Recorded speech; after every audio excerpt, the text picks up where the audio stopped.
Hai hai hai. Selamat datang kembali di channel Min Donghua. Kali ini kita akan melanjutkan cerita Donghua, Battle Troop di Heaven. Nggak pakai lama lagi, langsung aja kita ke ceritanya. Cekidot. Setelah beberapa saat, jari-jari Shioki yang memegang sarung pedangnya akhirnya mengendor. Meskipun kegigihan tentu bisa membuat orang menjadi lebih kuat, tapi seperti yang dikatakan Jing Wuchen, segala sesuatu memiliki takdirnya masing-masing. Jadi Shioki segera berbalik dan pergi. Hanya saja sekarang dia telah kehilangan masa mudanya. Tapi kekuatannya penuh keganasan. Meskipun Shioki telah dipromosikan menjadi dewa pertarungan, tapi dia masih belum bisa mengejar jejak Xiaoyan. Dia melepaskan obsesinya, namun dia tidak meletakkan pedangnya, karena tidak ada pilihan untuk berhenti berlatih. Karena hal ini, Cailin Sun-er juga masih berlatih, hanya saja kekuatan pada dasarnya telah mencapai batasnya. Jika mereka ingin menerobos, kecuali diberkati oleh langit dan bumi, mereka tidak dapat melakukannya.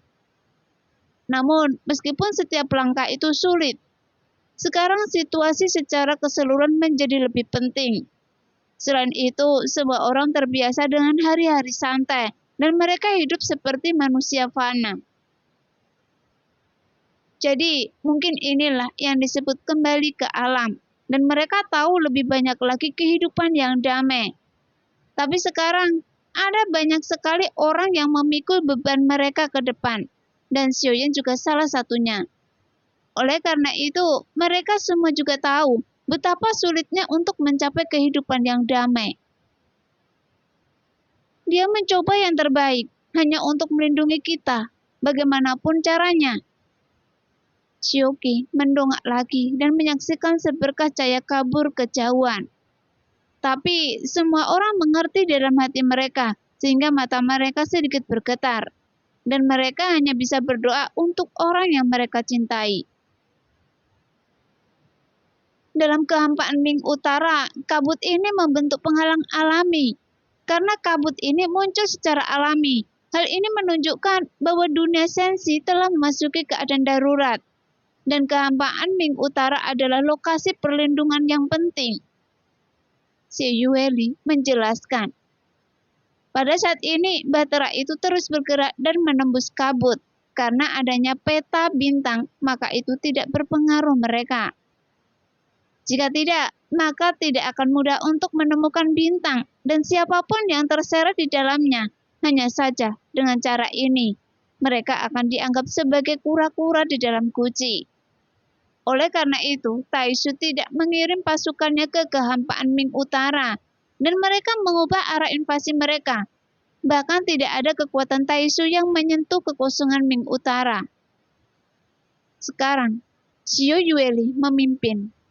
Sesampainya di sebuah bintang yang didominasi warna kuning dan biru.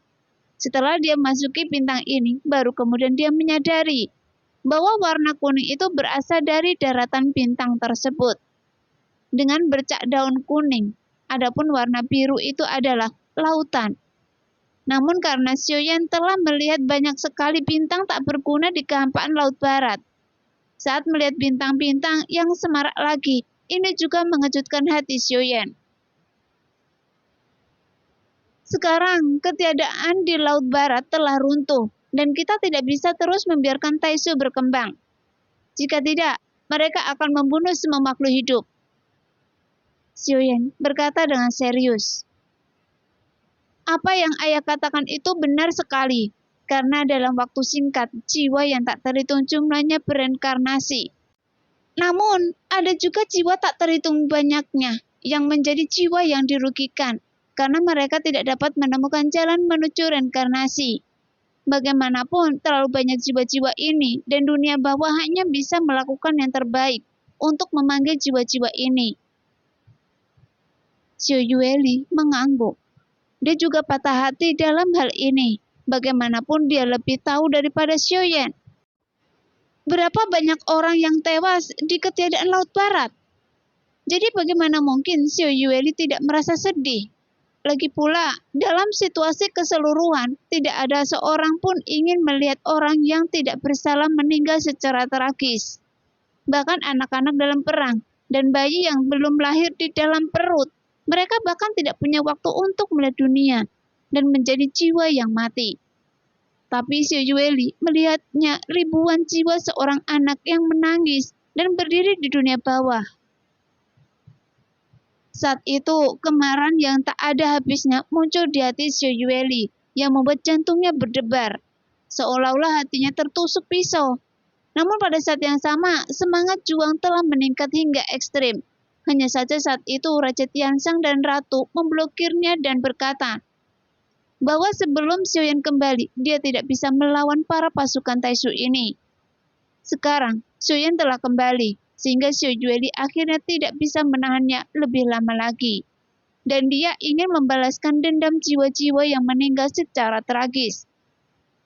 Bagaimanapun, sebagai Raja Dunia Bawah, ini merupakan sebuah tanggung jawabnya.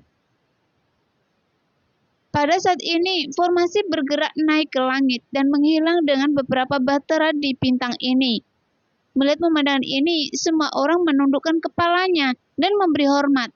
Karena untuk bintang manapun, manusia dan makhluk biasa, termasuk setiap tanaman dan pohon, yang jumlah mereka jauh lebih banyak daripada manusia musnah. Hanya saja, di mata para prajurit Taishu, tidak lebih dari sampah, dan semuanya hanya menjadi abu dalam sekejap. Sehingga Xiaoyan yang melihat semuanya, dia mungkin belum pernah merasakan hal ini sebelumnya. Tapi sekarang, dia telah berdiri di atas makhluk hidup yang tak terhitung jumlahnya. Namun tidak ada rasa prioritas sama sekali, dan dia hanya ingin mencoba yang terbaik untuk melindungi mereka. Meskipun Xiaoyan sendiri tidak tahu sudah berapa banyak darah yang ternoda di tangannya. Tapi momen ini tidak ada hubungannya dengan kebaikan. Lindungi, pikir saya secara sadar, karena saya tidak mampu melindungi rakyat jelata di dunia. Sebelumnya, saya hanya ingin melindungi orang yang saya sayangi. Tapi, apa yang saya lihat sekarang? Akhirnya saya mengerti. Karena yang harus saya lindungi adalah semua orang di dunia ini. Xiaoyan berdiri dengan tangan di belakang punggungnya. Di matanya terlintas makhluk-makhluk yang terlihat di bintang ini, dan mereka semua adalah orang tidak bersalah. Jadi seseorang harus melindungi mereka. Tepat ketika Xiaoyan memikirkan hal ini, tiba-tiba sebuah kekuatan tak terlihat memadat pada Xiaoyan. Jelas kekuatan ini adalah konsepsi artistik, yang juga sebuah aturan. Sekarang, kekuatan Xiaoyan telah mencapai langkah ke-9. Dan untuk menerobos keabadian dewa, Xiaoyan harus memahami kekuatan aturan. Jadi, apa yang Xiaoyan pikirkan dan sadari, semuanya harus diciptakan oleh Xiaoyan sendiri. Tapi jika hanya berdasarkan alam ini saja, itu masih tidak cukup bagi Xiaoyan untuk benar-benar mencapai keabadian dewa. Karena untuk melindungi keluarga, kerabat, dan teman saja tidak cukup. Tapi sekarang, dia mengerti apa yang harus dia lindungi. Dan itulah yang ingin dia lakukan untuk mencari terobosan. Namun jalannya belum tercapai. Ayah, apakah ini pencerahan? Tepat ketika melihat kekuatan tak kasat mata menyelimuti Xiaoyan, Xiao Yueli memandang Xiaoyan dari samping. Bahkan mata yang indahnya menunjukkan keanehan. Jadi dia bertanya dan bingung. Anda telah mencapai tingkat keabadian dewa. Mungkinkah Anda tidak tahu ini? Xiaoyan berkata dengan marah. Bagaimanapun kemajuan Yueli terlalu cepat dan itu bahkan membuat Xiaoyan merasa aneh. Meskipun dia juga merupakan reinkarnasi, tapi Xiaoyan telah berusaha dengan keras. Hanya saja tidak peduli bagaimana Xiaoyan melakukannya. Dia tidak bisa mengejar kultivasi gadis yang sepertinya tidak melakukan apa-apa. Saya tidak tahu dan tidak merasakan apa-apa. Saya bahkan tidak tahu keadaan saya saat ini. Saya hanya tahu bahkan Dewa Abadi tidak bisa mengalahkan saya. Kata Xiao Yueli sambil tersenyum. Ayah, ini tidak adil. Xiao di samping berhenti dan berkata, Kakak, Anda benar. Kita bertiga adalah anak ayah, tapi mengapa kecepatan kultivasi saudari ketiga sangat cepat? Xiaolin juga setuju dengan apa yang dia katakan Xiao. Ya, menurut saya itu juga tidak adil, karena Yueli lebih kuat dari ayah. Tapi siapa yang bisa mengatakan ini? kata Xiaoyan perlahan jelas. Dia lebih pahit dari Xiao dan Xiaolin. Karena kemunculan Xiao Yueli lah yang menyelamatkannya dari api dan air di kontes 10.000 dunia. Ayah, bukan itu yang saya maksud. Kakak perempuan tertua, kakak kedua. Xiao Yueli hampir hancur. Xiao Yueli berpikir dia telah mengatakan hal yang salah. Tepat ketika melihat Xiao Yueli yang hendak menangis, Xiao mengulurkan tangan dan memeluknya. Yueli, sama dengan Ibu Sun sungguh orang yang sentimental. Apakah Anda tahu kalau kami sedang bercanda?